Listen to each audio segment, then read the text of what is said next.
Bienvenue à notre émission Influence. Mon nom est Alain Mia, je suis pasteur.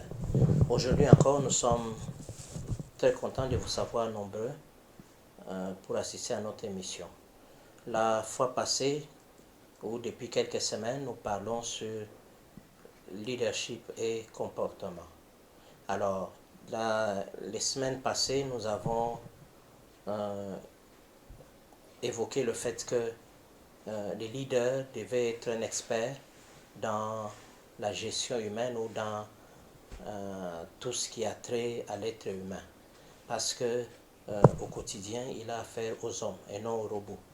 Alors nous avons vu qu'il était important qu'ils connaissent par exemple les tempéraments des hommes. Et nous avons la fois passée parlé des différents tempéraments et leur classification. Nous avons vu quelles étaient les caractéristiques principales de chaque tempérament ou de chaque famille de tempéraments. Alors aujourd'hui, toujours dans notre série sur leadership et comportement, nous allons parler sur la hiérarchie des besoins de l'homme. Il est important que les leaders qui dirigent les hommes aient aussi une connaissance sur la hiérarchie des besoins de l'homme. Parce que c'est bien de savoir quelles sont les aspirations ou quelles sont les choses qui préoccupent les hommes que vous dirigez ou qui font partie de votre organisation, et le savoir et y répondre va contribuer largement au succès du but ou du projet ou de la vision que vous poursuivez. Une vision qui ignore les besoins des hommes qui travaillent pour sa réalisation, c'est une vision qui est appelée à échouer. Et il est important de connaître les aspirations, les besoins des hommes et y répondre, et cela est très important. Chaque vision, chaque structure doit tenir compte des besoins élémentaires, des besoins primordiaux de l'homme qui travaille en son sein. Alors, nous avons dit que il est important que les leaders qui appellent ou qui mobilisent les gens derrière une vision, il est très important qu'il ait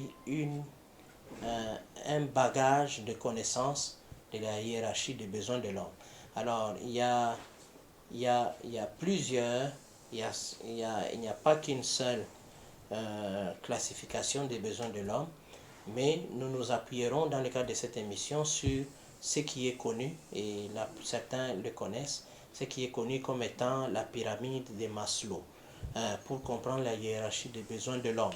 Alors, dans la pyramide de Maslow, nous avons au moins 5 niveaux qui donnent, selon sa pyramide ou selon sa classification, selon sa catégorisation, il a donné au moins 5 niveaux qui, au fait, étalent les différents besoins de l'homme au niveau primaire jusqu'à un niveau plus élevé, au niveau élémentaire jusqu'à un niveau très élevé. Alors, le premier niveau et les niveaux les plus basiques, la base même de la pyramide de Maslow, et il dit que les besoins de l'homme sont plus physiologiques. Donc il faut savoir que les besoins primaires de tout homme sont d'abord physiologiques. Il est important que toute organisation permette à l'homme de répondre à ces besoins-là physiologiques. Si vous voulez que les gens soient performants dans ce que vous êtes en train de faire, répondez ne fût-ce qu'aux besoins physiologiques de cet homme-là. Alors, qu'est-ce qui est à inclure dans ce premier niveau ou dans ces besoins physiologiques? Il y a par exemple les besoins d'oxygène, par exemple la respiration. On a besoin de respirer, les besoins de liquide, besoin de nourriture, donc de l'alimentation, besoin de maintien de la température corporelle. Il y a par exemple les besoins de repos, les besoins de rapports sexuels, les besoins de logement. Toutes ces choses sont à sont à insérer dans les besoins physiologiques de l'homme. Et ce sont des besoins, comme je dirais, des besoins basiques de tout homme.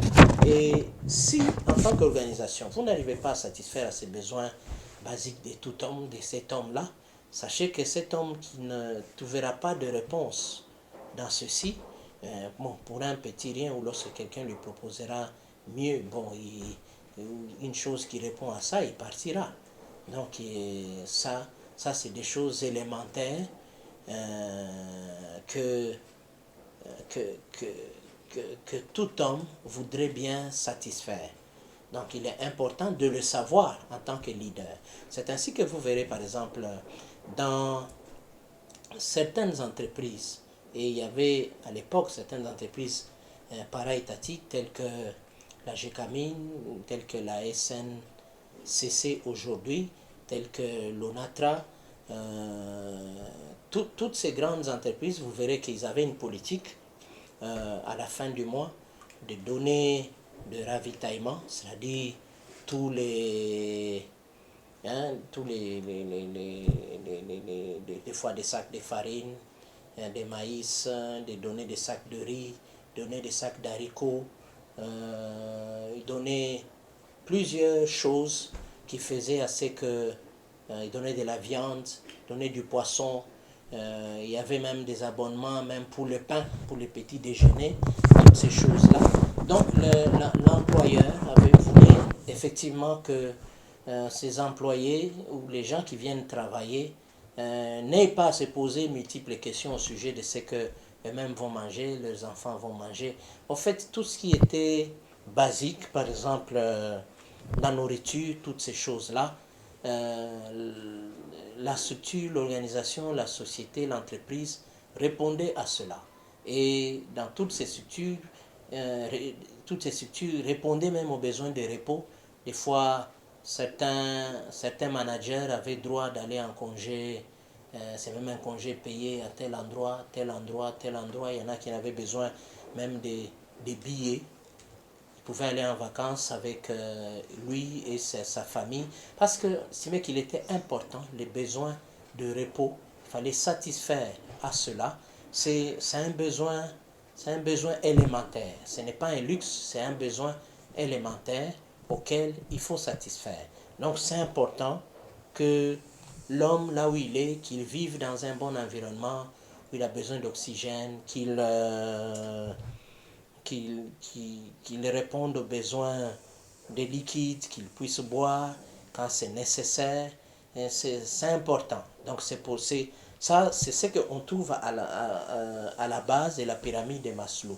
Donc il est important que les leaders connaissent ces choses. Et le deuxième niveau que l'on trouve sur la pyramide de Maslow, c'est les besoins de sécurité. C'est les besoins de sécurité. Donc il est très important que les leaders comprennent que les gens qui sont sous sa direction ont à un certain moment besoin de protection et de sécurité physique et même psychologique après les besoins physiologiques. Donc, dans l'ordre des priorités, les besoins de sécurité physique et psychologique sont aussi importantes. Donc, il est important qu'on élimine, que la personne sente que tout ce qui est danger autour de lui a été un peu éliminé. Il ne faut pas que la personne se sente en insécurité. Donc, il ne faut pas que quelqu'un qui est dans une structure, mais se sente toujours en insécurité. Et le danger, certains dangers sur le plan psychologique, ça peut être par exemple la maladie. Quelqu'un peut se dire, bon, si je tombe malade, qu'est-ce qui va m'arriver? Donc, c'est important. Par exemple, si j'ai un accident, qu'est-ce qui va m'arriver? Tout risque ou exposition à tout environnement dangereux doit être évité. Donc c'est important pour que mentalement que cette personne se sente en sécurité. Mais si quelqu'un se sent déjà en insécurité par rapport à ces choses dans sa tête, c'est déjà un problème. C'est pour ça que vous verrez que certaines entreprises, ailleurs, il y a des assurances maladie que contracte au fait l'employeur pour ses employés. Mais vous verrez qu'ici, par exemple, chez nous, la plupart des grandes entreprises de l'époque, ou ces entreprises para-étatiques, avaient leurs propres hôpitaux directement. Et actuellement, la plupart d'entreprises privées qui n'ont pas d'hôpitaux, des fois, ils ont des contrats avec certains hôpitaux, ça peut être les cliniques Galliement, ça peut être certaines cliniques ou hôpitaux privés que nous avons dans la ville, tout simplement parce que ceci donne une certaine sécurité psychologique et même une certaine sécurité physique aux employés ou aux travailleurs, à ceux qui sont dans une structure. Quand quelqu'un sait, ok, je vais aller travailler, j'ai quand même une assurance maladie, si je tombe malade ou quoi, là, il sait qu'il ira à l'hôpital. Et à ce moment-là, il ne va pas commencer à chercher l'argent pour se faire soigner, tout ça, ça va coûter cher, ceci. Non, ça c'est une garantie. Et psychologiquement, c'est vous sécurisez le mental de votre travail. C'est que s'il y a un petit rien, ou s'il y a quoi, même mes enfants, ma femme, vont aller à l'hôpital. Lui peut continuer à travailler. Il est dans une certaine sécurité sur le plan psychologique. Et Maslow dit que c'est un besoin aussi à combler. C'est après les besoins physiologiques, il faut combler aussi ce besoin de sécurité. Chaque homme a besoin de se sentir en sécurité, non seulement lui-même, mais surtout aussi sa famille. Donc c'est ainsi que même ce qu'on appelle chez nous sécurité sociale, tout ça. Donc en principe, toutes ces structures doivent jouer ce rôle, répondre à ces besoins de sécurité. C'est très, très, très important. Quelqu'un qui se sent en sécurité, c'est quelqu'un qui sera très productif. Très important. Alors, le troisième niveau, selon la pyramide de Maslow, évoque les besoins d'amour et d'appartenance. Donc, les besoins d'amour et d'appartenance. D'une manière générale, une personne ressent les besoins d'être aimé, c'est très important, par les membres de sa famille, d'être accepté par ses pairs, par les membres de sa communauté. Toute personne ressent ce besoin-là, d'être accepté par ses collègues de travail, d'être accepté d'être aimé par les gens de l'environnement dans lequel il s'émeut ou elle s'émeut. Il est très important. Lorsqu'on se sent aimé, on se sent aussi appartenir à quelque chose, à cette communauté-là qui nous aime. Alors, tout homme a besoin d'amour, d'être aimé. Et il est très important que ce besoin soit aussi comblé. Et le premier cadre où ce besoin effectivement d'amour et d'appartenance doit le plus se manifester, c'est dans la famille. C'est pour ça que les parents et les autres membres des familles ont l'obligation de se manifester l'amour. Lorsqu'on se sent aimé, réellement on peut sentir que non, j'appartiens à cette famille, j'appartiens à cette entité.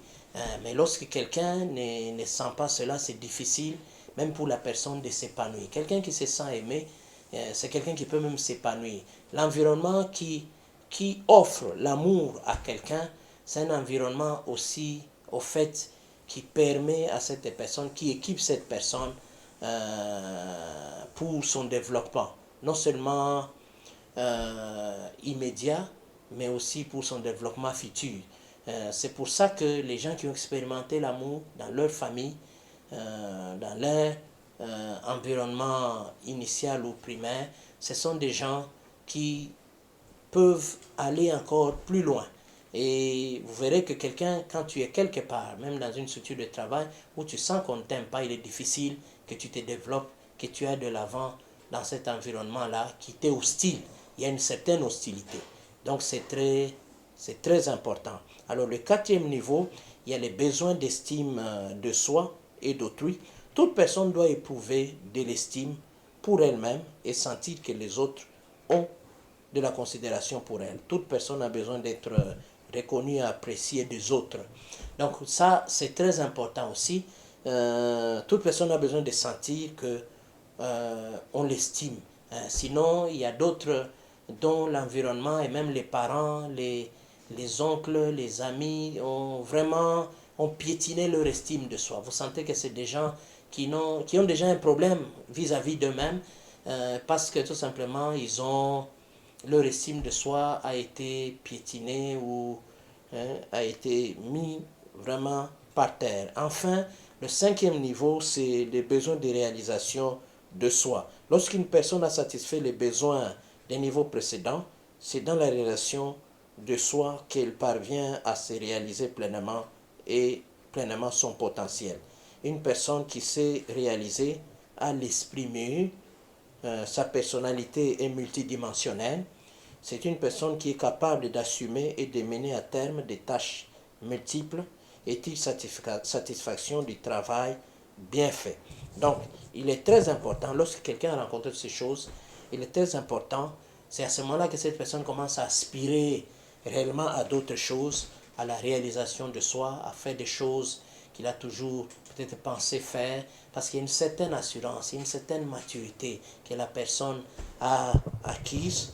Et la réalisation de soi c'est défini par les caractéristiques suivantes. Résoudre ses propres problèmes, aider les autres à résoudre les problèmes, accepter les conseils des autres, témoigne un grand intérêt pour les tiers, apprécie son intimité, recherche de nouvelles expériences, de nouvelles connaissances, prévoit les problèmes et les réussites, s'accepte. Ce sont là les caractéristiques de la réalisation de soi. Lorsque quelqu'un atteint ces niveaux, il aspire ou il fait ces différentes choses que nous venons de décrire. Nous vous donnons là quelques pistes. À partir de ce que nous disons, vous pouvez encore approfondir par vos propres recherches, aller encore plus loin. Mais nous vous donnons quelques pistes de solutions au travers de cette émission, de cet enseignement. Nous osons croire que ceci a apporté un peu de lumière qui vous permettront d'aller de l'avant. Que Dieu vous bénisse et à la prochaine.